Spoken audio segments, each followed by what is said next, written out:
মরে হা আমাদের বউয়ের ভাষা আপনার বোঝেন, যার কপাল ভালো তার বউ মরে, নতুন আর একটা বউ পাওয়া যাবে।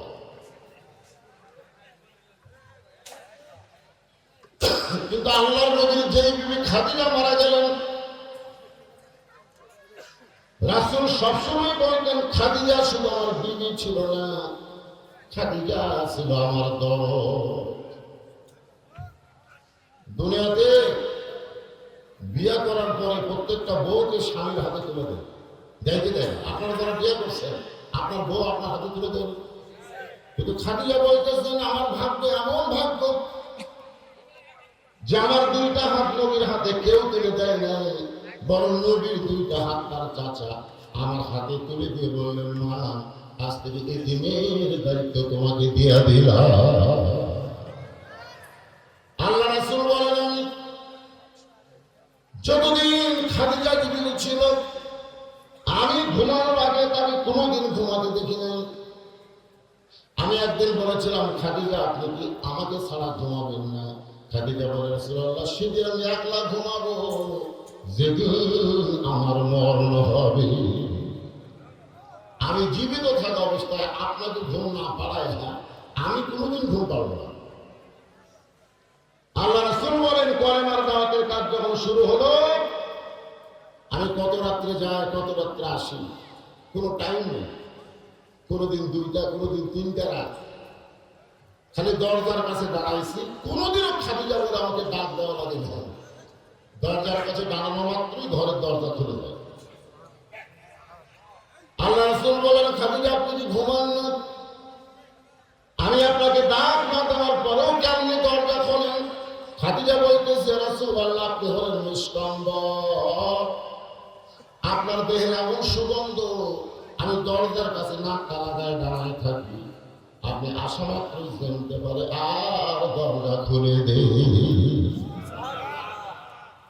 সেই খাদিজা মারা গেল। কষ্ট বাড়ল না কমল? খাদিজা দুনিয়া থেকে বিদায় নেওয়ার কিছুদিন পরই আমাদের নবী তায়েফে গেছিলেন। তায়েফবাসীরা আমাদের নবীর সঙ্গে খুব ভালো ব্যবহার করছে, খুব ভালো। পরে নিষ্ঠুর তায়েফবাসী মারলে পাথর নবীর গায়, তবু আমার দয়ার নবী তোদের জন্য মুক্তি চায়। এমন আমাদের নবী সুবহানাল্লাহ, দেহ দিয়ে রক্ত ঝরতেছে, চোখের পানি পড়তেছে, দুই হাত তুলে কাঁদতেছে। জায়েদ বলে, রাসূলুল্লাহ যারা পাথর মেরে আপনার দেহ থেকে রক্ত ঝরালো, তাদের গজবের জন্য, শাস্তির জন্য আপনি কাঁদতেছেন? আর রাসূল বলে, জায়েদ আমি সেই নবী না, আমি হলাম ওই নবী যারা আমার দেহ থেকে রক্ত ঝরালো, তাদের জান্নাতের জন্য, হেদায়েতের জন্য আমি আল্লাহর কাছে কাঁদতেছি। ধরে কাছে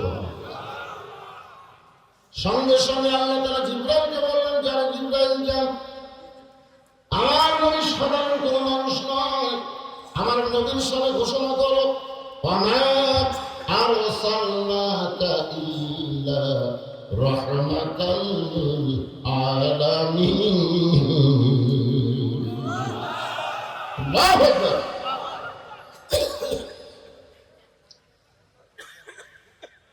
ওই তায়েফের ঘটনার অত্যন্ত দেহ নিয়ে এখনো দেহের ঘাস কিন্তু ব্যাপ না যায়নি। ঠিক ওই সময় আল্লাহ তাআলা রাসূলকে মেরাজ করাইছেন, সুবহানাল্লাহ। তাহলে আপনারা কি বুঝলেন কয়টা কষ্ট গেল? কয়টা কষ্টের পরে যখন আল্লাহর কাছে গেল, এটা কি কষ্ট না শান্তি? কেমন শান্তি! আজও বাংলাদেশের যারা কোরআনের জন্য, ইসলামী আন্দোলনের জন্য, আল্লাহর দ্বীন বাংলার জমিনে গারেজ করার, প্রতিষ্ঠার জন্য যারা কষ্ট করতেছে, অচিরেই আল্লাহ তাআলা তাদেরকে শান্তির পয়গাম দিবে ইনশাআল্লাহ। অনেকে বলে 23 সাল দুর্ভিক্ষের বছর। আমরা যতদূর দেখতে পাচ্ছি 23 সাল দুর্ভিক্ষের বছর হবে না। 23 সাল হবে একটা পরিবর্তনের বছর। আল্লাহ কবুল করুন, করে করে আমিন। আল্লাহ ধরে না, আল্লাহ কিন্তু ধরে না, কিন্তু ধরলে বুঝবারই পারবেন না যে হঠাৎ পরিবর্তন, আপনারা বুঝবার পারবেন না। কারণ 5 তলার উপরে উঠে 1.5 লাখ টাকার খাট, 12,000 টাকার কম্বল পরে তাহলে গাড়িতে 9টার সময় বলে আমার বাসা আমার ঘর আমার নামাইতে, 9টার সময় বলতেছে আমার নামাইতে, কয়টা 3টার সময় একটা ভূমিকম্প আছে, খালি বিল্ডিং একটু লড়িছে, ওই এত ফোর্সে নামছে যে কম্বলের মধ্যে লুঙ্গি খুলে আছে, ওটা পড়ারও টাইম পায়। ফেরেশতা বলল আল্লাহ 9টার সময় করলো কি আর 3টার সময় করলো কি? আজকে ক্ষমতার চেয়ার পায় কেউ যদি বলে হাত নামাইতে, বাংলার জনগণ না পারলেও আল্লাহ তাকে ন্যাংটা করে নামাবে। ধরে বলেন কি মনে করতেছে চলবে এরকম? চলবে না, ওয়াজ করবে, পরিবেশ এরকম চলবে। একটু মনোযোগ দিয়ে শুনতে হবে, কারণ গোরস্থানের মাহফিল। আমাদের বন্যাতে মানুষ মরলে আমরা ইন্নালিল্লাহ করি, আপনার কি করেন? একই কথাই করেন।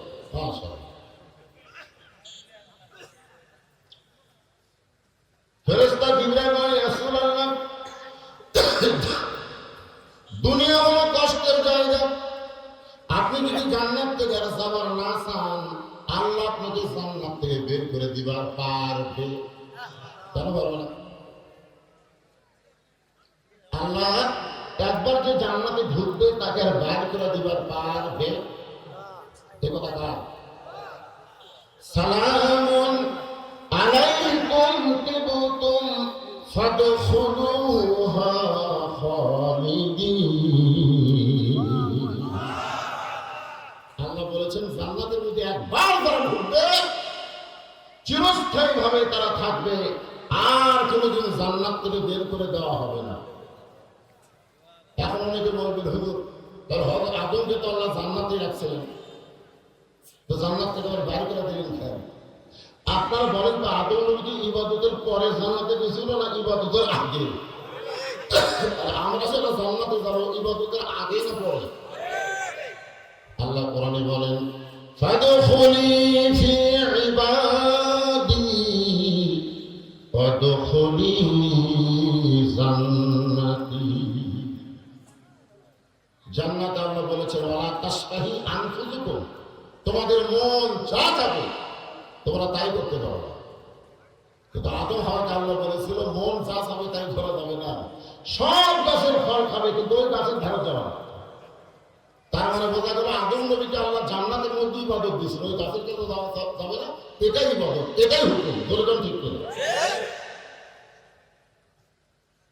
আল্লাহ নবী চোখের পানি বের করে বলে জিবরাইল, আল্লাহ যদি আমাকে জান্নাতে থাকার জন্য ঢুকতে বলতো আমি নবী জান্নাতে ঢুকতাম না।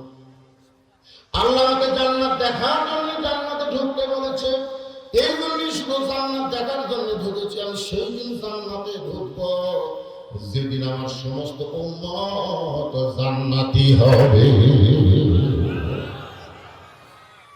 কি নবী? এই কপালের দাম আছে। আপনার বলেন আমাদের ভাগ্যের দাম আছে না? ভাগ্য মানে এমন একটা নবীর উম্মত হয়েছে ভাই, যে নবী আমরা জান্নাতে না ঢুকলে তিনি জান্নাতে ঢুকবেন না। কি কথা? গানের মধ্যে আছে, আছেন আমার মুক্তার, আছেন আমার বারিস্টার, শেষ বিচারের হাইকোর্টেতে তিনি আমায় করবেন পার, আমি পাপী তিনি জামিনদার। আল্লাহ যখন হাকিম হয়ে আমাদেরকে আসামি বানায় বিচার শুরু করবেন, ওই সময় আমাদের নবী আমাদের পক্ষে আল্লাহর কাছে ওকালতি করবেন। এমন ওকালতি করবেন আমাদেরকে জামিন করে জান্নাতের দরজা পর্যন্ত পৌঁছায় দিবেন। এখন আপনারা বলেন আমরা কপাল পোড়া, অনেকে বলে না আমার কপাল পোড়া ভাই, কপাল পোড়া। ওই কপাল পোড়া যে কপাল আল্লাহকে সেজদা দেয় না, যে কপাল আল্লাহকে সেজদা দেয় এই কপাল পোড়া বললে তার কবিরা গুনাহ হবে। এই কপাল সাধারণ কোনো কপাল নয়, এই কপাল হলো মুসলমানের কপাল, এই কপাল হলো বিশ্ব নবীর উম্মতের কপাল, এই কপাল হলো 5 ওয়াক্ত নামাজীদের কপাল। করে কথা বাগদা বলেন কপাল ভালো না খারাপ, কিন্তু এমন একটা দেশে বর্তমানে বসবাস করতেছি, হাইরে কপাল বন্ধ।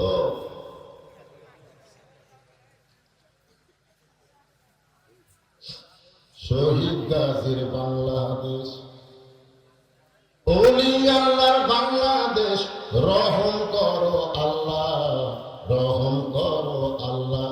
এখন শেখ হাসিনার বাংলাদেশ, খালেদা জিয়ার বাংলাদেশ যেন গজব করছে আল্লাহ। হেরে কপাল মন্দ। মা তারাক্তু বাদি আলা উম্মতি ফিতনাতুন আদারুল রাসূল মিনান নিসা, রাওয়াহুল বুখারী কিতাবুল ফিতান। আল্লাহ রাসূল বলেছেন আমার পরে আমার উম্মতের জন্য সবচাইতে বড় বিপদ হলো, মুসিবত হলো, ফিতনা হলো মরদ মানুষের জন্য মেয়ে মানুষ নেত্রী হওয়া। কেমন আছেন? বোঝে না শোনা? আলহামদুলিল্লাহ বললেও যেমন সওয়াব আছে, নাউযুবিল্লাহ বললেও সওয়াব আছে রে। আপনার মনে করছেন নাউযুবিল্লাহ সওয়াব না? ইন্না লিল্লাহ, সুবহানাল্লাহ, আলহামদুলিল্লাহ, লা ইলাহা ইল্লাল্লাহ, নাউযুবিল্লাহ সবই সওয়াবের তসবিহ।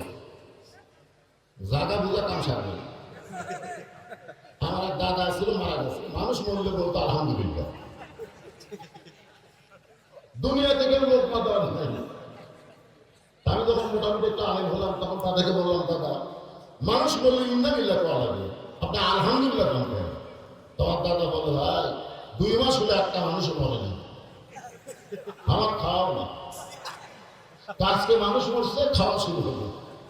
মানে মানুষ মরলে আমার দাদার দাওয়াত দেয়। দাদা একটু কোরআন শুকনো বলে তো, দাদার মতো আর 10 জন ছিল ঘুরে, কেউ বললি ওরা দৌড়ে যায়, এক খতম কোরআন করে দোয়া করে না, ভালো বলো না আল্লাহ যে কোরআন করলাম, যা বন্দি করলাম, তাই আমাদের দাওয়াত দিল, তার মুখে বসায় দেয়। আপনার বলেন যে একজন বললো আর একজন কোরআন করলো, সব কে ভালো? আল্লাহ রাসূল বলেছেন প্রতি অক্ষরে তাকে 10 টাকা করে সওয়াব দেওয়া হবে।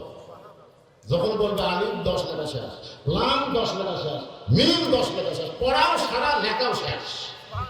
তারপরে এরা বলতেছে সালাম দিচ্ছে, তারপরে সালাম দিচ্ছে। যখন লেখা হয়ে গেছে তারপর সালাম দিচ্ছে, আল্লাহ যাই বলেছে তার হয়ে যাও। ফেরেশতাকে একই পয়দা লেখা হয়। এই জন্য যে ব্যক্তি নিজে কোরআন পড়ে না, অন্য কোন ব্যক্তি তার নামে কোরআন করে সালাম দেওয়া, এটা ইসলামে সম্পূর্ণ হারাম, সম্পূর্ণ। কোরআন মরা মানুষের জন্য নয়, কোরআন হলো জীবিত মানুষের হেদায়েতের খোরাক। জোরে বলেন কথা ঠিক কিনা? তুমি যেটা অবস্থায় কোরআন পড়নি, মরার পরে তোমার রুহে কোরআন সালাম দেওয়া। তো যখন যেটা বলা লাগবে তখন সেটা বলবেন। রাজি আছেন তো ইনশাআল্লাহ? আমি পবিত্র কালামুল্লাহ শরীফ থেকে আমাদের বগুড়াতে কোনো মানুষ যখন মারা যায়, মরার খবর শুনে সকলে বলে ইন্না লিল্লাহি ওয়া ইন্না ইলাইহি রাজিউন। আপনাদের এলাকার খবর কি? জওয়ান করে বলে একই খবর। আচ্ছা যদি জামাত মরে, জামাত না এরা যে যুদ্ধ করে দিব না, হ্যাঁ একই দোয়া, একই আয়াত। যদি আওয়ামী লীগ মরে, বিএনপি, তাবলীগ, তার মানে বোঝা গেল মরার পরে আমরা এক দল। বাঁচা থাকতে 20 দল 24 দল কোনো সমস্যা নাই, যে বলেছে একই আয়াত, একই দোয়া। আল্লাহ বলেছে বাঁচা থাকতে তোরা এক হবে, আর আমরা মরার পরে এক হই। আওয়ামী লীগের নেতা বলছে সব মানুষ তার জানাজা যাচ্ছে, যাচ্ছে না ভাই? সবাই বলতেছে আওয়ামী লীগ করছে, ওর জানাজা যাওয়া না, না এরকম কেউ নেই, মরে গেছে ভাই, হাত ধরে থেকে আমরা এত দরদি যে বাইসা থাকতে ধরি মরার পরে। এবার আসুন ইন্না লিল্লাহির উপর আলোচনা হবে। দেখেন তো আল্লাহ কি বলতেছেন, ইজা মানে যখন, আয়াতের শাব্দিক অর্থটা আপনাদের শুনে তারপরে তাফসীর হবে। ইজা মানে যখন, ইজা মানে কি? আসাবাতু হুম মুসিবা, এই হুম মাসদারটা তাহাদের তোমাদের, তোমাদের উপরে যখন বিপদ আপদ মুসিবত আসবে, কলু তখন তোমরা বলবে ইন্না লিল্লাহি ওয়া ইন্না ইলাইহি রাজিউন। এই আয়াতের বাংলা অর্থ একটা গানের মধ্যে শুনি, কোন বনের পাখি তুমি আইরারে কোন বনে, আবার কোন বনেতে যাইতে হবে পড়ছে নাকি মনে। এই ছেলেবেলে যুবকেরা, তোমার দাদা বাসা আসবে, আগে লাগে তোমার দাদা ধরবে, তারপরে তোমার বাপ, তারপরে তুমি সিরিয়ালে 3 নম্বরে তুমি আসো, তোমার অত টেনশন নেই। তো চাষ করে বসে গল্প করতেছে, অমুকের ফাঁসি হলো, অমুকের ফাঁসি হবে। আমি লোকটার হাত ধরে বলতেছি তোমার মৃত্যু হবে। তুমি এখন চিন্তা করে বলো ফাঁসি আর মৃত্যু এই দুইটার মধ্যে গুরুত্ব কার? ফাঁসির তারিখ হবে, মরার কিন্তু তারিখ নেই। কথা বল না কেন? কথা বল না। ফাঁসির তারিখ আছে না? কোন তারিখে ফাঁসি হবে? রাত 12টা। ফাঁসির আগে দোয়া দরুদ তওবা তাসবিহ কোরআন শরীফ নামাজ তওবা যা লাগে সব করে কান্দা কান্দা যখন ফাঁসির দড়ি গলা দিবে, তখনও কলেমা শাহাদাত পড়তে পড়তে তার ফাঁসি কার্যকর হবে। আল্লাহ রাসূল বলেছেন, কোন ব্যক্তি সারা জীবন যদি পাপ করে আর মরার সময় কলেমা উচ্চারণ করে যদি মারা যায়, এক কলেমা পড়ার কারণে আল্লাহ তার জীবনের সব পাপ মাফ করে দেয়। এখন তুমি যে মরবে, তুমি মরার সময় কর্ম করে বাবা আমার তো তারিখ নেই, কখন মরবে আমি তো নিজেও জানি না।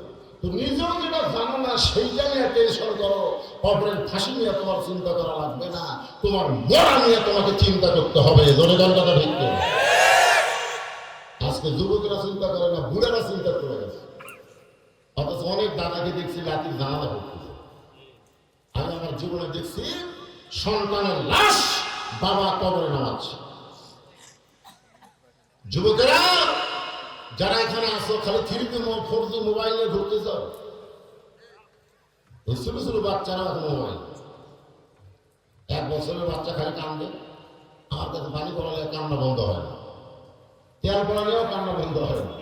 পরের মা রাগ করে বলতেছে আপনাদের দোয়ার আর বরকত নেই। 1 মাস পরে বললাম মা খবর কি? বলে হুজুর আর কান্দে না। কোন দোয়ায় কাম হলো? তোর বাবা একটা মোবাইল কিনে দিচ্ছে। যখনই কান্দে চালু করে ঘেম দেয় আর কান্দে। 1 বছরের বাচ্চার কান্না থামাচ্ছে মোবাইল দিয়ে। আর এই যুবকদের হাতে হাতে মোবাইল।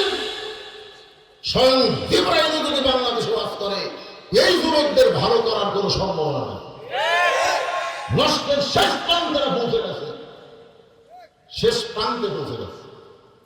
এই যুবকদের ভালো করতে গেলে ওষুধ একটা ওষুধ আছে। ওষুধ চেনেন আপনারা? ওষুধকে লক্ষ্য করে আল্লাহ বলেছেন, ওয়ানুনাজ্জিলু মিনাল কুরআনি মা হুয়া শিফাউ ওয়া রাহমাতুল লিল মুমিনিন। এর বাংলা অর্থ হলো সব সমস্যার সমাধান দিতে পারে আল কোরআন। এটাকে বিশ্বাস করেন? এই যুবকদেরকেও ভালো করা যাবে এই কোরআন নামক ওষুধ দিয়ে। তাহলে আমার সঙ্গে একটু জবান করে সকলে বলবেন, রাজি আছেন তো? সব সমস্যার সমাধান। এতগুলো মরদ মানুষের একটা সাউন্ড হলো। আমাকে এলাকায় 2 মেয়ে মানুষ ঝগড়া করলে কোয়ার্টার করে দেবে সমাধান। হাই রে, মেয়ে মানুষের গলার পাওয়ার নেই। আমি একদিন ওয়াজে বলছিলাম, যার বউ ঝগড়া করে ওই স্বামী জাহান্নামে যাবে। যার বউ ঝগড়া করে পরগুলো যে বউয়ের গল্প শুনতে পায়, ওই বউয়ের কিছু হওয়ার আগে আমার স্বামী ধরবে। এটা কি মাল বিয়ে করছে? এর কথা সবার সঙ্গে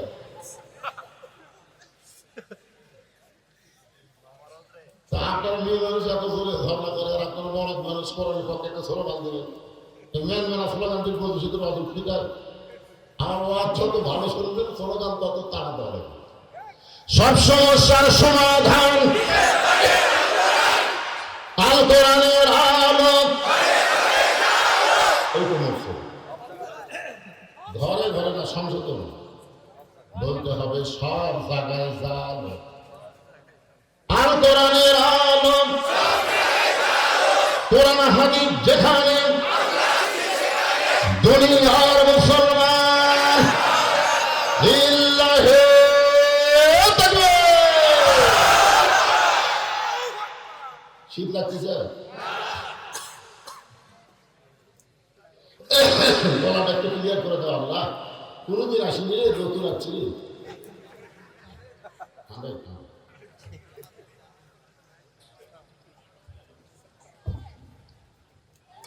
আমি কিন্তু সব জায়গাতে আছি, আপনার এলাকায় নতুন না? সব জায়গায় গলা ভালো, আজকে ঝাড়বেলা হলো, কি বিপদ রে। একটু দোয়া করেন সব। তাহলে যে আয়াতে কারিমার তাফসীর হবে তার গানের ভাষা আপনারা শুনলেন। কি কইলাম? কোন বনের পাখি তুমি, আইলারে কোন বনে, আবার কোন বনেতে যাইতে হবে, পড়ছে নাকি মনে। কোথা থেকে চলে আসলেন দুনিয়ায়, আবার কোথায় যাবেন মনে পড়ে? পড়ে না। কি হলো রে? কিছুই না। অর্ঘ পৃথিবীর খলিফা হযরত ওমর ইন্নালিল্লাহ তাফসীর। মরুভূমির মধ্যে গভীর রাত্রে কাঁদতেছে। আবু জার গিফারি বলে, আমিরুল মুমিনিন, অর্ধ পৃথিবীর খলিফা হয়ে সবাই ঘুম পাড়তেছে, আর আপনি গভীর রাত্রে মরুভূমি কাঁদেন, আপনার কি হবে? ওমর ফারুক বলতেছেন, আমি অতীতের কথা মনে করে কাঁদতেছি। অতীতের কথা, তখনকার কথা, অতীত। আবু জার গিফারি বলে, আপনার অতীত কি? ওমর ফারুক বললেন, আমি রাখালি করতাম, উট দুম্বা আমি চড়াতাম, রাখালি করতাম। সন্ধ্যার সময় বাড়ি যাওয়ার পরে আমার বাবা আমার মাথার চুল এভাবে ধরতো, চুল লম্বা ছিল। তো শরীর থেকে উটের লাতের গন্ধ, পেশাবের গন্ধ পাওয়া যায়, তো শরীরে তো দুর্গন্ধ কেন? আমি তখন বলতাম, বাবা উট দুম্বা চড়াতে চড়াতে ঘুমাই যেতাম, আর ঘুমাই গেলে উট দুম্বা পেশাব পায়খানা করলে সেটা মোটা হয়তো আমার গায়ে লাগছে। আমার বাবা বলতো, গাধা, উট দুম্বার দাম আছে তোর তাও না। যে বাবা একদিন আমাকে গাধা গাধা বলে তিরস্কার করেছে, আজকে সেই উমর অর্ধ পৃথিবীর খলিফা হয়েছে। এটা গাধা উমরের যোগ্যতাই নয়, এটা কেবলমাত্র আল্লাহর কোরআনের ওসিলায়। সেই কোরআন আজকে বাংলাদেশে আছে না?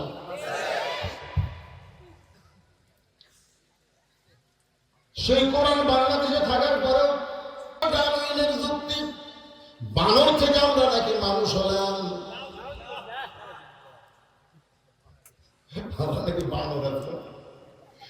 ঘুষতে ঘুষতে লেহা সোজা করছে রে, সে থেকে নাকি আমার মানুষ হলাম।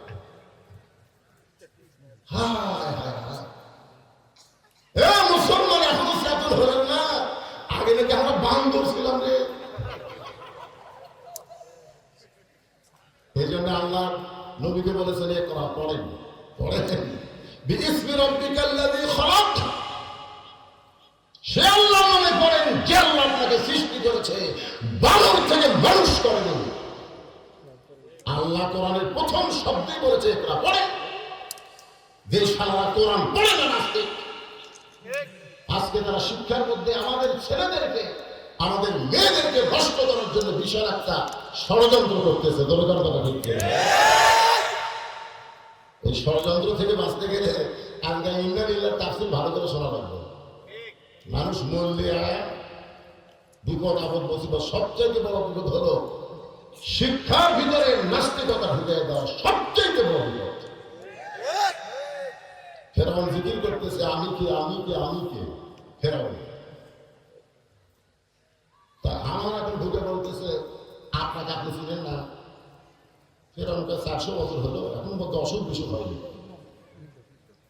একটা মাথা ব্যথা সেটাও হয়।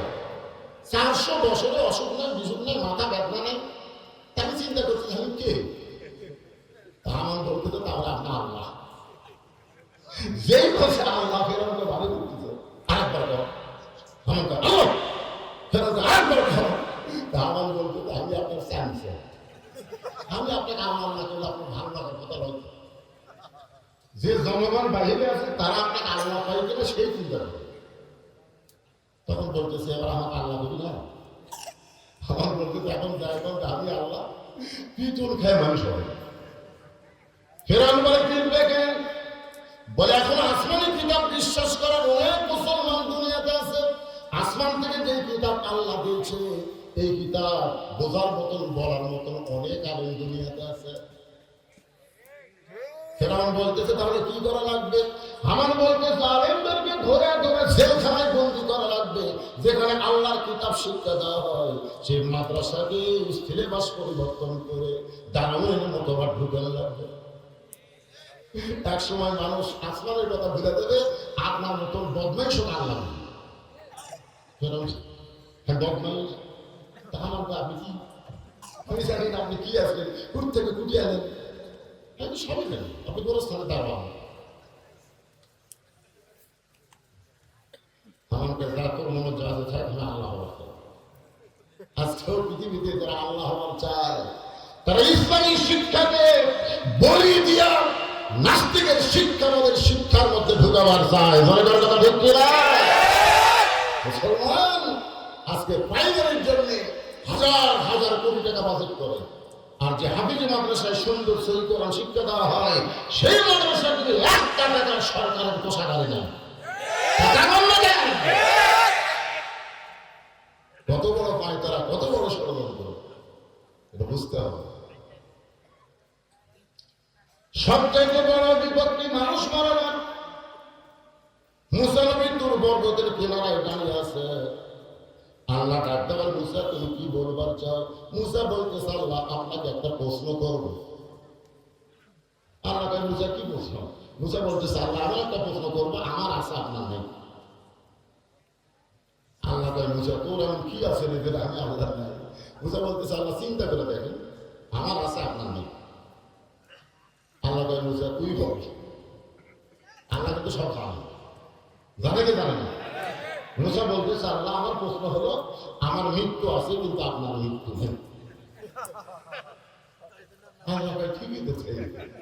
মুসা বলতেছে আল্লাহ আপনি যতই ক্ষমতাবান হন আপনি মারতে পারবেন কিন্তু মরতে পারবেন না। মরার মজা আমি পাবো আপনি পাবেন। মুসা মরার আমার মজা আছে। মুসা বলতেছে আপনি করেছেন কুল্লু নাফসিন যায়িকাতুল মউত, যায়িকা মানে মজা। আল্লাহ বলে মুসা মৃত্যু তোমার কাছে কেমন মনে হয়? মুসা বলতেছে আল্লাহ এই দুনিয়াতে যত নিয়ামত আপনি আমাকে দান করেছেন তার মধ্যে উত্তম নিয়ামতের নাম হলো মৃত্যু। সুবহানাল্লাহ বলেন না? আপনি আমাকে নবী দিচ্ছেন, কালিমুল্লাহ ডিগ্রি দিচ্ছেন, আমাকে বাদশাহী দিচ্ছেন, আমাকে এত কিছু আপনি দিচ্ছেন। আল্লাহ দুনিয়াতে সব চাইতে মৃত্যুটাই হলো আমার কাছে শ্রেষ্ঠ নিয়ামত। আল্লাহ মুসা মানুষ মরল চাই না রে, আর সেই মৃত্যু তোমার কাছে শ্রেষ্ঠ নিয়ামত হওয়ার কারণ কি? মুসা বলতেছে আল্লাহ তিন কারণ। এক নম্বর কারণ হলো আপনি যে জান্নাত বানায় রাখছেন সেই জান্নাতে যাইতে গেলে মরতে হবে। আচ্ছা আপনারা জান্নাতে যাবেন? কারা কারা যাবেন আল্লাহকে একটু হাত দেখেন তো, যারা যাবেন তারা হাত করেন। ভাই আপনি কোন সত্যি তো এখন জান্নাতে যাওয়ার চাচ্ছেন, হাত তুলছেন। আল্লাহ যদি যাও কেমনে যাবেন? বাংলাদেশে কোনো দরজা খুঁজে জান্নাত পাওয়া যাবে? তাহলে জান্নাতে যদি যাওয়ার চাই মরা ছাড়া যাওয়ার কোনো রাস্তা নেই। এখন আমি আপনাদের কাছে বলবো জান্নাতে যাইতে গেলে কি চাই? আপনারা বলবেন মরতে চাই। বলতে পারবেন ভাইজান? জান্নাতে যাইতে গেলে কি চাই? আরো জোরে জোরসে বলুন, জোর হলো না আরো জোরে। যারা কবরে আসে না তারা বলতেছে এতদিন পর একটা আসল মিছিল করতেছে। আপনি যতই চেষ্টা করেন আপনি বাঁচতে পারবেন না। মাইকেল জ্যাকসন 150 বছর বাঁচার জন্য 11টা ডাক্তার সেট করছে, 11টা বিশেষজ্ঞ ডাক্তার, যে আমি যেন 150 বছর বাঁচি, কিন্তু বেচারা 49 বছর বয়সী মরে গেল। প্রমাণ হলো আমি আপনি যত চেষ্টা করি বাঁচতে পারবো মরতেই হবে। তো মরাই যদি লাগে তাহলে আমরা কি হয়ে পড়বো? আল্লাহ কোরআনে বললেন ইয়া আইয়ুহাল্লাযীনা আমানুত্তাকুল্লাহা হাক্কা তুকাতিহি ওয়া লা তামুতুন্না ইল্লা ওয়া আনতুম মুসলিমুন।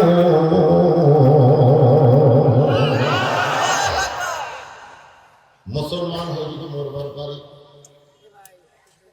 আমাদের লাশ যাবে কবরে, আমাদের দেহ যাবে কবরে, কিন্তু আমাদের পাখি রুহুর কিন্তু কবর হবে না। এই রুহুটা ইল্লিন নামক জান্নাতের বাগানে চলে যাবে। এখন বলেন তো বাঁচা ভালো না মরা ভালো? যারা বলতেছেন না তারা কিন্তু মরবেন না মনে হচ্ছে। জোরে বলেন বাঁচা ভালো না মরা ভালো? যতই থাকবেন দুনিয়ায় ততই কষ্টের মধ্যে থাকতে হবে। আর যেই মৃত্যু হবে মুসলমানের, মরার সঙ্গে সঙ্গে 8টা জান্নাতের দরজা আল্লাহ খুলে দিবে। আল্লাহ বলে মুসা রে, মৃত্যুকে পছন্দ করার 2 নম্বর কারণ কি? মুসা বলতেছে আল্লাহ মৃত্যুকে পছন্দ করার 2 নম্বর কারণ হলো আমার মৃত্যুটা কেবলমাত্র আপনার জন্য ওয়াকফ করেছি। আমি মরতে চাই শুধুমাত্র আল্লাহর জন্য। করে বলেন কার জন্য? আমার সামনে যারা বসে আছেন সবাই জবান করে বলেন আমরা মরবো কার জন্য? সবাই বলেন মানে বলেন রে কার জন্য মরবো? আল্লাহ কোরআনে বলেন ওয়ালা তাকুলু লিমান ইউকতালু ফি সাবিলিল্লাহি আমওয়াতুন বাল আহইয়াউ ওয়ালাকিন লা তাশউরুন।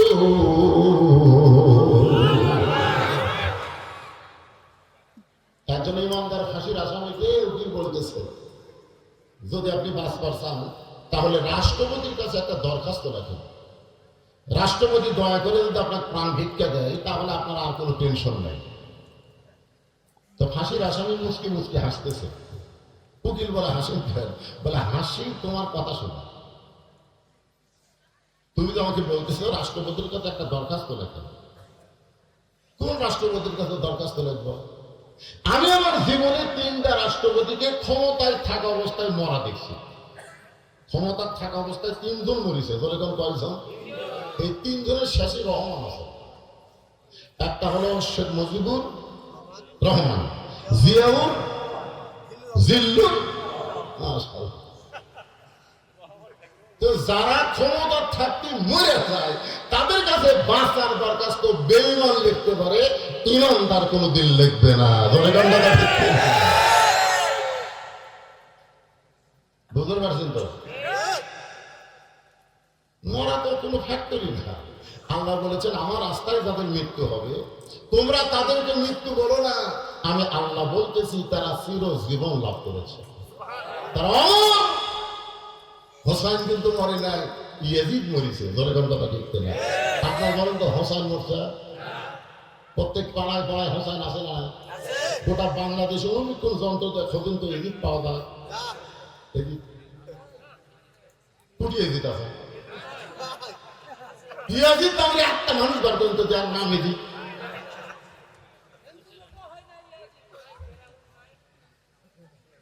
তাহলে চিন্তা করা লাগবে ইয়াজিদ মরে গেছে, ওর নাম গন্ধ নাই। আজও ক্ষমতার চেয়ারে বসে হোসাইনের অনুসারীকে হত্যা করে মনে করতেছে ওরা শেষ হয়ে গেল। হোসাইন গ্রুপ কোনদিন শেষ হবে না, এরা থাকবে অমর। ইয়াজিদ গ্রুপ চিরতরে পচে যাবে, কেউ নাম উড়ন্ত দেবে না। ধরে দরকার যাবে কি বুঝতেছে? তাহলে মরবো কার জন্য? গভীর রাত্রে খাদিজাতুল কুবরা আমার মা বোনেরা যারা পর্দার অন্তর আছে ওরা চিন্তা করতেছে হুজুর আমাদের কি কোনো ওয়াজ করবেন না? আমার মা বোনদের জন্য 10টা মিনিট একটু ওয়াজ করে আবার ফেরত আসবো, অসুবিধা আছে? কারণ মা বোনেরা যদি ভালো হয়ে যায় আমাদের জীবন শান্তি হবে। এশার নামাজ পড়ে বাড়ির যাচ্ছি চিন্তা করতেছি আমার বউ তো এশার নামাজ পড়ে দাঁড়ানোর সাথে তসি টিপতেছে। এই নিয়তে বাড়ির পা দিয়ে দেখি ঘরের মধ্যে থেকে হিন্দুদের পূজার বদলে লোকের বাঁচতে এখানে। কিন্তু আমি মসজিদে নামাজ পড়লাম, আমার বাড়িতে হিন্দু পূজার বাধ্য কেন? যাই দিকে আমার ম্যাডাম স্টাম্প বর্ষা দেখতেছে। এখন আপনি বলেন তো ওই ঘর কি জান্নাত না জাহান্নাম? আমরা যতই ইবাদত করি ভাই, হাওয়ার কারণে কিন্তু আদম নবীকে জান্নাত থেকে বের করে দিয়েছে। আদম বলেছিল আল্লাহ আমার তো দোষ নেই, আমার কোনো দোষ নেই আল্লাহ, আমি গন্ধম গাছের কাছে যাইনি, গন্ধম ফল খাইনি, গন্ধম যে হাওয়াকে শরবত করে হাওয়া খাওয়াছে আমি জানবার পারি। যখন জানবার পারছি শরবতে গন্ধম আছে, আমার ডান হাত এই পর্যন্ত আমি গলার মধ্যে ঢুকে দিয়ে রক্ত বমি করছি। আল্লাহ তাহলে আমার দোষ কোথায়? আল্লাহকে আদম তোমার কোনোই দোষ নেই, কিন্তু হাওয়া তোমার কে হয়? আমার গো হয়। আল্লাহকে আদম হাওয়া তোমার কে হয়? আমার গো হয়। আল্লাহকে আদম হাওয়া তোমার কে হয়? আদমটা আল্লাহ এমন কথা এবার বলেন আল্লাহকে আদম তিনবার জিজ্ঞেস করলাম হাওয়া তোমার কে হয়? প্রত্যেকবারই বললে বউ হয়। যতক্ষণ হাওয়াকে বউ বলে স্বীকার করবা ততক্ষণ হাওয়া যত অপরাধ করবে, হাওয়ার একলা দোষ হবে না, স্বামীরও দোষ হবে। তাহলে স্টার জলসা জি বাংলা যারা দেখে ওরা আপনাদের কে হয়? কে হয়? ব্যাপারটা হয়ে রাস্তার যারা ঘোরে ওরা আপনাদের কে হয়? যতক্ষণ বউ বলে স্বীকার করবে ততক্ষণ পর্যন্ত আপনার বইয়ের একলা পাপ হবে না, আপনার হবে। এই জন্য মা বোনদের জন্য একটু ওয়াজ করার দরকার আছে না নাই?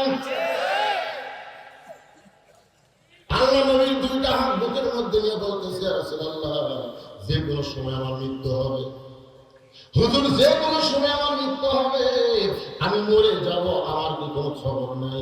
আল্লাহ রাসূল বলেন খাদিজা এই দুনিয়াতে 10 জন পুরুষকে আল্লাহ জান্নাতের সার্টিফিকেট দিয়েছে। খাদিজা বলে হুজুর আমি আমার কথা শুনতে চাই, আপনি 10 জন পুরুষের কথা কেন বলতেছেন? আল্লাহ নবী বলেন খাদিজা পুরুষের মধ্যে 1 নম্বর জান্নাতি হলো আবু বকর, আর নারীদের মধ্যে 1 নম্বর জান্নাতি খাদিজাতুল কুবরা। পুরুষের মধ্যে 2 নম্বর হলো ওমর, 3 নম্বর হলো উসমান গনি, 4 নম্বর আলী, 5 নম্বর আব্দুর রহমান ইবনে আউফ, 6 নম্বর জুবাইর, 7 নম্বর তালহা, 8 নম্বর সাদ ইবনে আবু ওয়াক্কাস, 9 নম্বর আবু সাঈদ, আর 10 নম্বর হলো উবাদা ইবনে জাররাহ। এই 10 জন হলেন আশারি মুবাশশারা। আল্লাহ রাসূল বলেন খাদিজা নারীদের মধ্যে আপনি হলেন 1 নম্বর, নারীদের মধ্যে 2 নম্বর কার নাম হলে ভালো হয়? পুরুষের মধ্যে 2 নম্বর নাম হলো ওমর, পুরুষের মধ্যে 2 নম্বর কি? কথা বলেন। আল্লাহ রাসূল কিন্তু খাদিজাকে বিবি হিসাবে, স্বামী হিসাবে বলতেছে, নবী হিসাবে স্বামী হিসাবে বলতেছে। তাহলে নারীদের মধ্যে 2 নম্বর কে হলে ভালো হয়? খাদিজা বলতেছে রাসূলুল্লাহ আমার কলিজার টুকরা ফাতেমাকে আল্লাহ তাআলা 2 নম্বরে রাখে। আল্লাহ রাসূল মুসকে হামিদা বললেন আল্লাহ আপনার পেট থেকে 4টা মেয়ে দান করছে, কুলসুমা, রুকিয়া, জয়নাব আর ফাতেমা। আপনি অন্য 3টা মেয়ের নাম না বলে আপনি সরাসরি ফাতেমার নাম কেন বলতেছেন? খাদিজা বলে রাসূলুল্লাহ আপনি বাবা, আপনি বুঝতে পারবেন না, যদিও আপনি নবী কিন্তু আপনি হলেন বাবা, আপনি বুঝতে পারবেন না কোন সন্তান কেমন এটা বাবা জানে না, এটা জানে তার মা। আজকে কোন সন্তান কেমন ওদের ঘুরতেছে, ওদের ডানে আছে, কিছুক্ষণ বসে থাকে রাখতে উঠতেছে।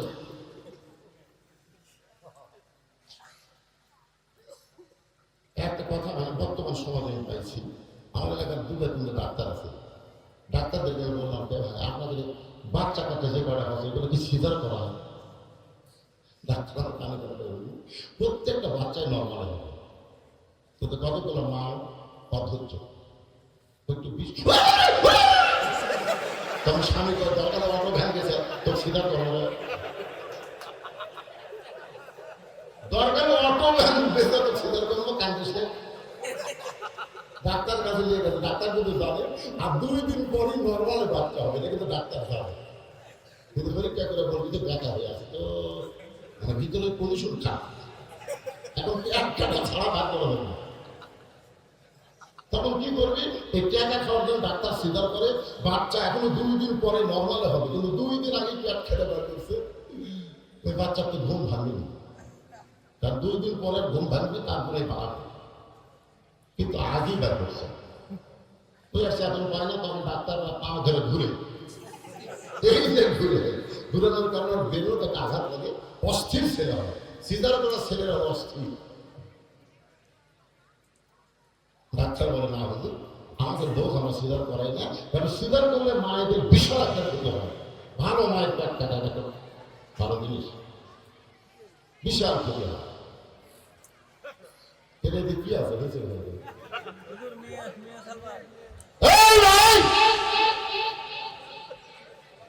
তোমাকে ওয়াজ হচ্ছে, কোনো চিল্লাচিল্লি করতে যায়। এই জন্য হিসাব করে আমি বলতেছি ভাইজান, ডাক্তারের বইয়ের সিজার লাগে না, মৌলবীর বাড়িতে কোনোদিন মিলাদ হয় না। আপনার ছোটরা দেখবেন কোনো মৌলবীর বাড়িতে মিলাদ হবে না, তার মৌলবীরা জানে মিলাদ একটা খাওয়া জিনিস, পরের বাড়িতে করা যায়, নিজের বাড়ির দরকার নেই। আর একটা জিনিস গবেষণা করে পাইছি যে পীরের বউ কোনোদিন মুরিদ হয় না, কারণ পীরের বউ জানে আমার পীর হলো 1 নম্বর লুচ্চা, মাঝে মধ্যে মুরিদের বইয়ের দিকে চোখ মারে, এই শালা হাতে মুরিদ হওয়া যাবে। তাহলে কয়টা জিনিস কইলাম? ডাক্তারের বইয়ের কি লাগে না, সিজার লাগে না, মৌলবীর বাড়িতে মিলাদ হয় না, আর পীরের বউ মুরিদ হয় না। আর কোন সন্তান কেমন এটা বাবা জানে না, এটা জানে তার মা।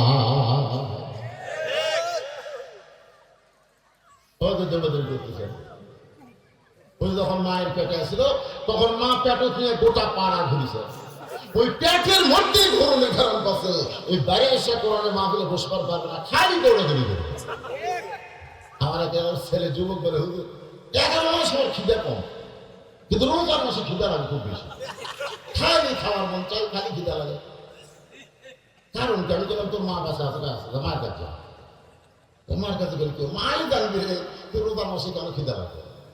তো মার কাছে গিয়ে বলতেছে, মা 11 মাস আমার খিদা লাগে না, রোজার সাপ উঠলে খিদা বাড়ে করে।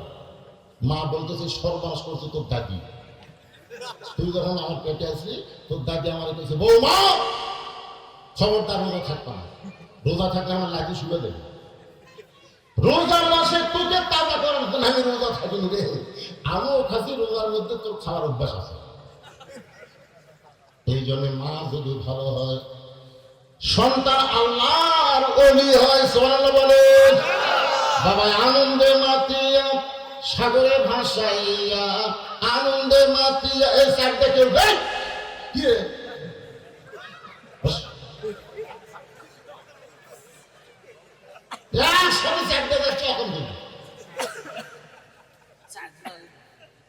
আপনারা ছাড়া দেন না ভাই। সন্ধ্যার সময় নিয়ে মানুষ দাঁড়িয়ে খুঁজতেছে মুরগি হাঁস ঠিক মতো উঠছে কিনা, সন্ধ্যার সময় দেখে এক মোরগ নাই, চিন্তা করতেছে আমার মোরগ ধরা উঠলো না, ধরা আমাকে ধরা ধরা মোরগ উঠলো না, কি 14 ফেব্রুয়ারি পালন করবে জানো নাকি? খুঁজতে খুঁজতে থেকে 3 বাড়ি পরে এক ঘরাতে মোরগ উঠছে, রাগ করে বলতে আমার ঘর মুরগি নাই, মুরগি নাই, তুই আমার ঘোড়া বাদ দিয়ে ঘোড়া ঢুকে দেন, টানে বার করে নিয়ে ঘোড়া ঢুকে, তোরে কথা ঠিক কিনা? সন্ধ্যার সময় গরু ছাগল গোয়াল ঘর উঠতে কিনা প্রত্যেকটা মানুষ দেখে সন্ধ্যার সময়। আর এখন রাত কত বাজলো, এই ছোট ছোট বাচ্চারা দৌড়ে দৌড়ি করে, আর বাপ মায়ের কি চোখ নেই? গরু ছাগলের চাইতে দাম কম নাকি? হয় কোরআনে আমাদের বাস না হয় বাড়িতে ঘুমা, দৌড়ে কথা ঠিক কিনা? কি খবর? আজকে ইন্দ্রনীলার তাফসীর হবে, মনোযোগ তো শোনা লাগবে, রাজি আছেন?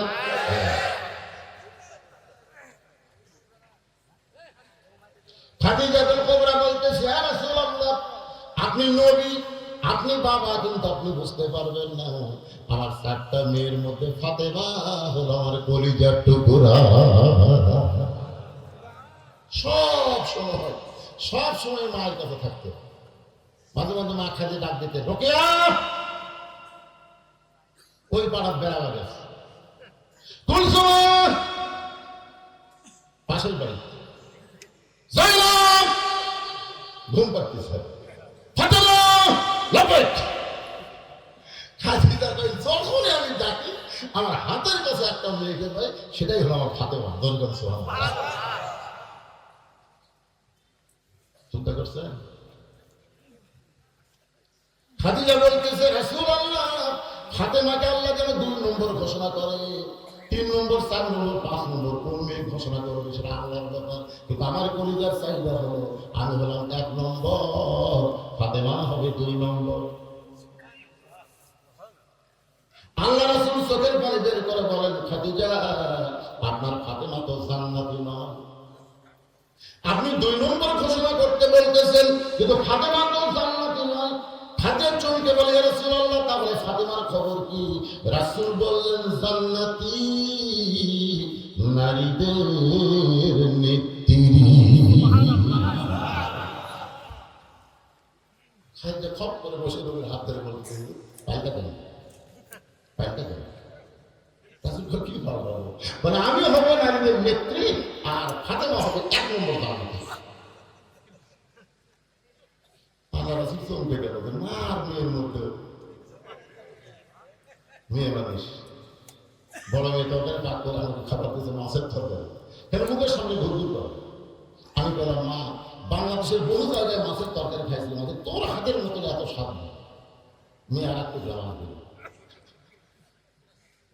হাসতেছে বাপ আমার তারিখ একাধিক মা ওখানে গান করে আমি যাবো তোমার কি হলো এখন তার মেয়ের বাড়ি পার হয়ে যাও তাহলে আপনার মেয়ের বাড়ি হেমি বাড়ি আমি এরা কি জাতির মেয়ের প্রশংসা করলে মা বাপ করে এই জাতির নামই হলো নারী জোরে করে কথা দেখতে একজন ক্ষমতার সিলেটের বসে থাকবে আর একজন অসুস্থ হয়ে মরবি তাকে বিদেশের মাটিতে ডাক্তার দেখাবার দিবি না তুই বাংলাদেশে পৌঁছে যাবো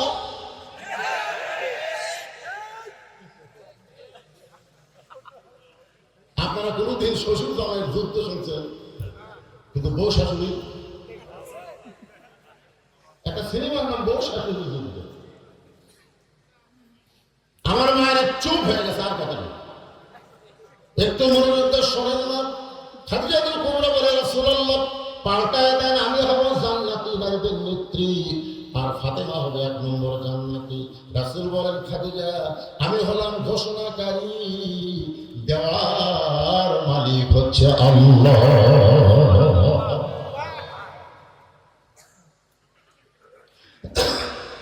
খাদিজা আল্লাহর নবীর হাত চেপে ধরে বলতেছে রাসূলুল্লাহ কোন আমলের কারণে ফাতেমাকে আল্লাহ খাতুনে জান্নাত ডিগ্রি দিল জান্নাতি নারীদের নেত্রী বানালো ওগো নবী এটা যতক্ষণ আপনি না বলবেন ততক্ষণ আপনার হাত আমি ছাড়বো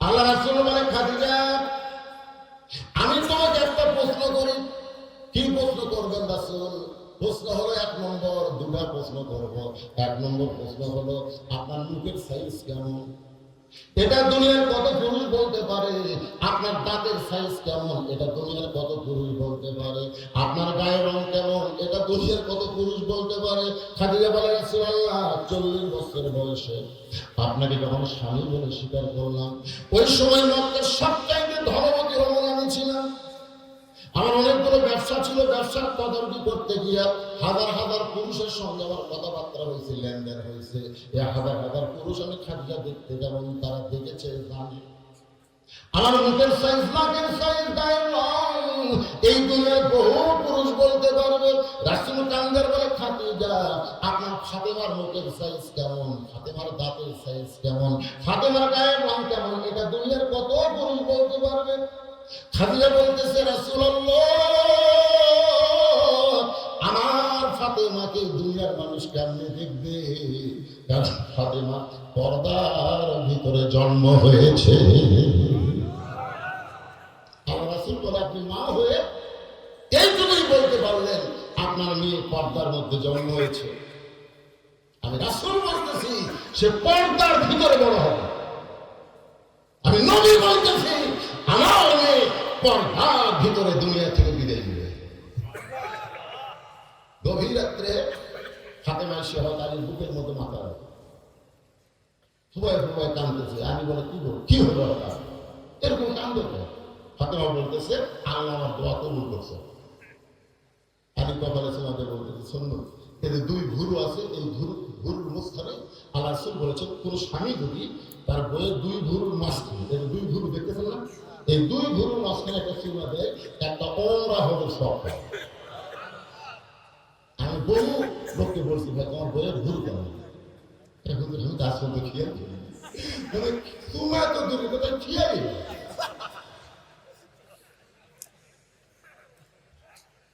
যারা বিয়ে করছেন আপনাদের চান্স ছিল না, একটা হজের সব পাবেন বলে খালি বাপ মায়ের মুখের দিকে তাকালে হজের সব না, বইয়ের কপালে চুমা খেলে হজের সব। এখন মায়ের আপত্তি না করবে না, কতগুলো মা বলবে কোন জায়গা চুমা খাওয়া বলে ওই যে বিড়ি খাওয়া খায় ঘরের মধ্যে ঢুকলে আমি লাভ করি ঢোকরা পেটার মতন গন্ধ, আর এই জায়গা চুমা খাওয়ার জন্য তার বমি হবে। তাই বিড়ি খাওয়ানোরা আপনার চুমা বাড়তে হবে। কি বলছেন? আরে হাসতেছে, নবীর হাসির কি হাসি জানেন? এই যে কোরআনে একটা আয়াত আছে হুন্না লিবাসুল লাকুম ওয়া আনতুম লিবাসুল লাহুন্না, আপনারা এই আয়াতের তাফসীর জানেন? এই আয়াতের শান নজুল হলো আল্লাহ রাসূল ঘরের মধ্যে বসে আছে, ইতিমধ্যে উম্মাতুল মুমিন আয়েশা ঘরের মধ্যে ঢুকছে, সঙ্গে সঙ্গে রাসূল উঠে গিয়ে দরজা বন্ধ করে দিলেন। ঘরের দরজা বন্ধ করছে, জানলা বন্ধ করছে, আয়েশা খালি থরথর করে কাঁপতেছে। রাসূল কয় কাঁপো কেন? বলে আপনার জুতার পরশে আল্লাহর আহজ ধন্য হয়ে গেছে। সুবহানাল্লাহ। সেই নবীর ঘরের মধ্যে আয়েশা যদি কোনো বেয়াদবি হয়ে যায়, আল্লাহ রাসূল আয়েশা একজন নবীর জুতার পরশে আল্লাহর আহজ ধন্য হয়েছে, একজন নবীর জুতার পরশে আয়েশা বলেন হুজুর আপনি তো সেই নবী। রাসূল বলেন দরজা যতক্ষণ খোলা ছিল ততক্ষণ আমি সেই নবী ছিলাম, কিন্তু যেই দরজা বন্ধ হয়েছে আমি আর নবী নাই আয়েশা, আমি হলাম স্বামী আর তুমি আমার বিবি। আসো কিসের নবী? নবী সবসময় জানলা দরজা বন্ধ করছে, আপনার নবী আপনার টুপি থাকলে চলবে? টুপি তুলে তো নবী টুপি তুলে তো ডাকতেছে। মা আয়েশা দৌড়ে এসে নবীর বুকে মাথা রেখে বলতেছে আল্লাহ আমার নবী শুধু বিশ্ব নবী নয়, আমার নবী হলেন পৃথিবীর এক নম্বর স্বামী। ধরে নাম সুবহানাল্লাহ।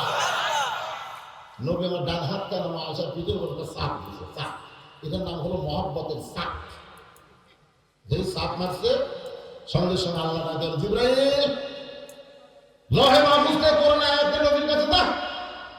জিবরাইল বলে আল্লাহ কতদিন তো নবীর কাছে কোরআনের আয়াত না গেলাম, এরকম করে বলতেছেন কেন? আল্লাহ বলতেছে জিবরাইল নবী ঘরের মধ্যে সে আমল শুরু করছে রে, আমার আরশ পর্যন্ত খুশিতে খালি কাঁপতেছে। সুবহানাল্লাহ। ফেরেশতা জিবরাইল কোরআনের আয়াতটা নবীর কাছে সালাম দিয়ে বলে হুন্না লিবাসুল লাকুম ওয়া আনতুম লিবাসুল লাহুন্না। এই আয়াতের বাংলা অর্থ হলো স্বামী হলো বিবির পোশাক, বিবি হলো স্বামীর পোশাক। দরকার হলো এক বালিশে এক কম্বলে স্বামী স্ত্রী ঘুমাবে, ছোট বাচ্চা যদি থাকে মায়ের পাশে রাখবে, স্বামী আর মাঝখানে কোনো বাচ্চা রাখা জায়েজ নেই। কি যদি নাই? এক নম্বর কারণ হলো মাঝখানে দেওয়া হলো, আর দুই নম্বর কারণ হলো বাপ সারাদিন কাম কাজ করছে, ঘুমের ঘরে যদি করে বাচ্চার মুখের উপর হাত তুলে দেয়, বাচ্চা নিশ্চয় একটা মুরগি ধরে দেওয়ার কথা ঠিক, কিন্তু মায়ের সাইডে রাখা।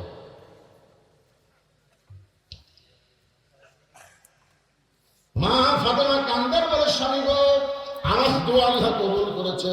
সঙ্গে সঙ্গে হযরত আলী ফাতেমার কপালে একটা চুমা দিলেন। দোয়া কবুল হয়েছে, কান্দার কারণ কি? আনন্দ করবো, কারণ দোয়া কবুল। এটা খুশি না বেজার? খুশি না বেজার? ফাতেমা বলে স্বামী গো কি দোয়া আল্লাহ কবুল করছে আপনি কি শুনবেন না? আমি বলতেছে ফাতেমা তারপরে বলো কোন দোয়া তোমার কবুল হলো? ফাতেমা বলতেছে গভীর রাতে পর্দার মধ্যে বিদায় নিব, মরবো, এই দোয়াটা আল্লাহর কাছে করেছিলাম, আল্লাহ আমার দোয়া কবুল করেছে।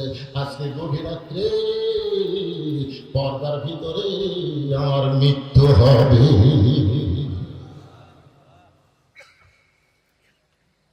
গাছের গোড়া কাটতে যেমন ঠাস করে পড়ে যায়,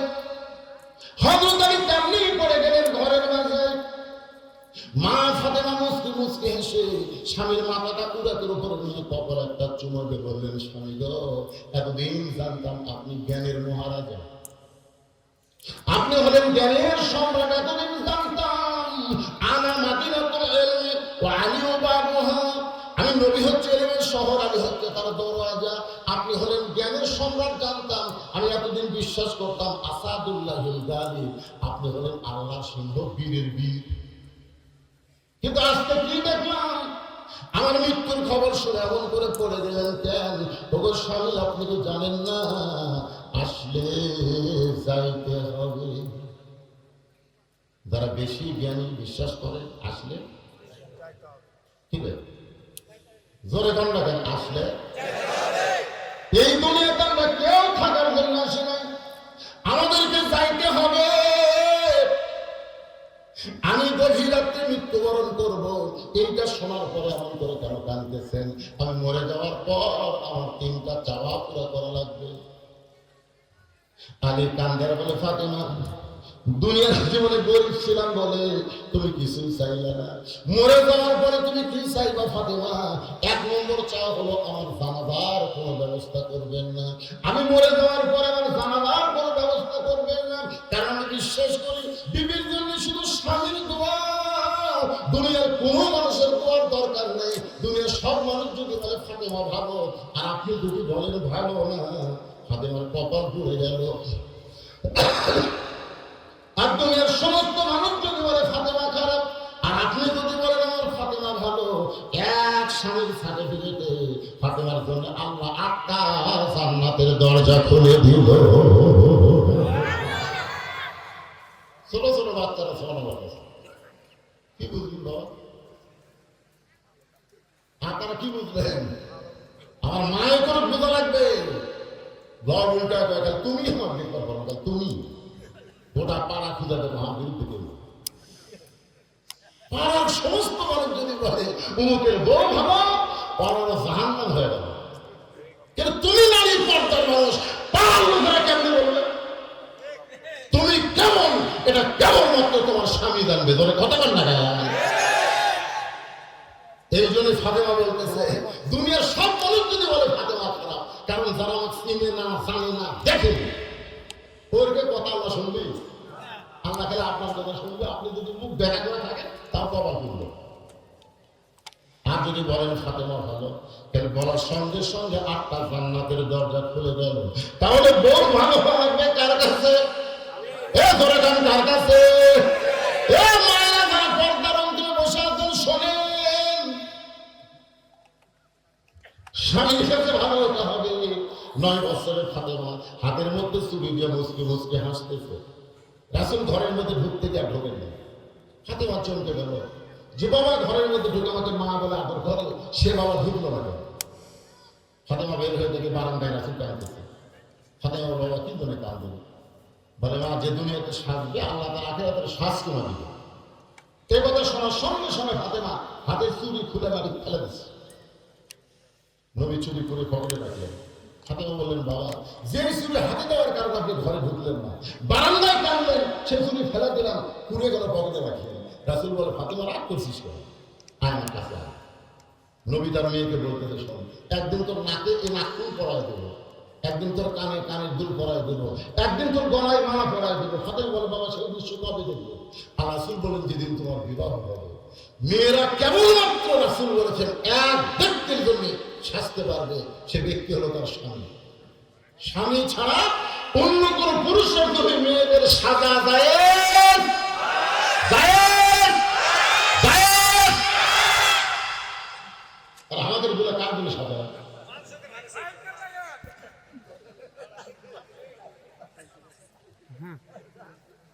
দাদা বাসা আছে, দাদু